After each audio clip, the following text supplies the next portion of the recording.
I understand this is a bit late, but we're going to cover both last week's snapshot 12W49A and this week's snapshot 12W50A.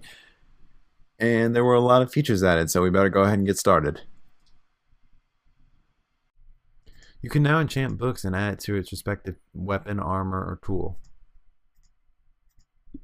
You combine them by using an anvil and a small enchantment fee. An enchantment for armor was added called Thorns. What Thorns does is causes a mob to get hurt for attacking you. The villager trading system now incorporates the enchanted books. An enchanted book with Unbreaking 3 can be added to any item which takes durability. Soak Touch can be added to shears, which allows you to harvest cobwebs. That's it for changes made to enchantments. Now we're going to go over some changes made to items, specifically when they're on the ground. When fancy graphics are turned on, items now render in 3D and spin like this one.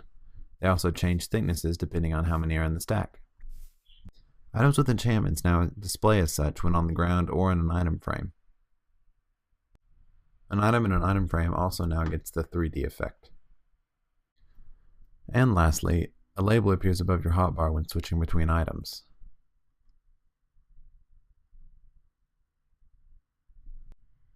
Two features were added which are related to neither enchanting nor items, and one of them is the long-awaited nether big slab.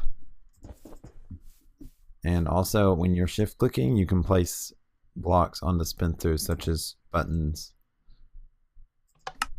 and it also works on chests and furnaces.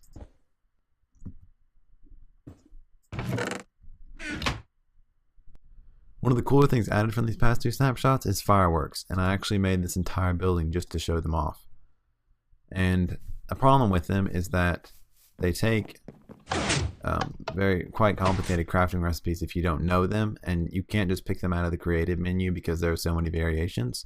So I'm going to have this map as a download in the description so you can mess around with fireworks for yourself.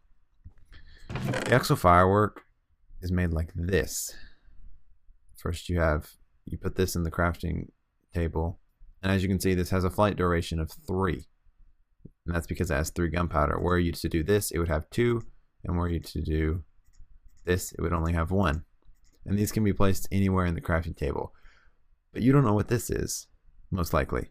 It's a firework star. Firework stars are made with some type of coloring. If you don't know, bone meal is the coloring for white wool. It works with any of the 16 colors. And gunpowder, which give you a firework star.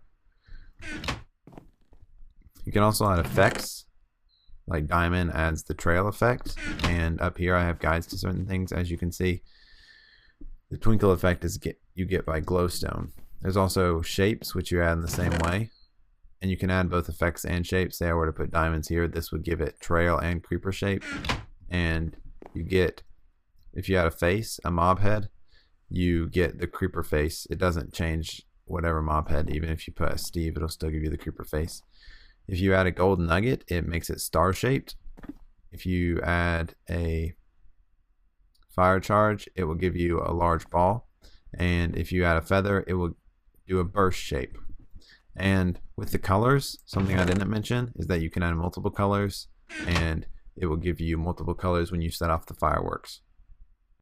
I'm just going to run through a few of the features of this storage room. As you can see, I have piston doors up here. All this on the outside, these bushes and things, are just to make it look sort of like a bunker.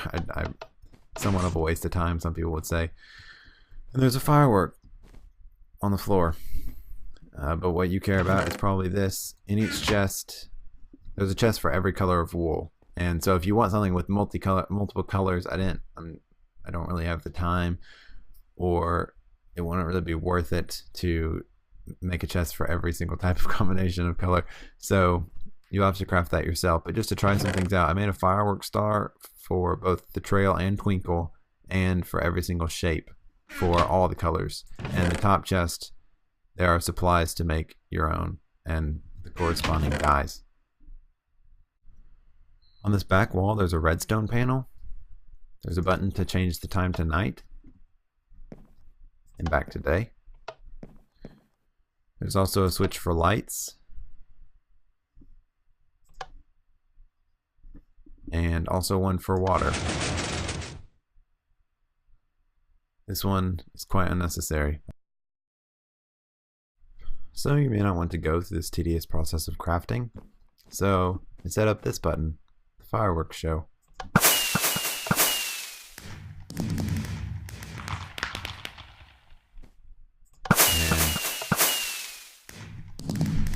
Should be able to fire a lot. There are 9 stacks worth in each dispenser, 9 stacks of each firework, so have at it. That's all for these 2 snapshots. I'm going to try and get these out each week if there are enough features worth making a video on in the weekly snapshot. And if not, every couple weeks I'll just do a review of the bugs fixed and things like that. If you have any suggestions or things about the map download or the video, you can leave them in the comments. And I hope you enjoyed.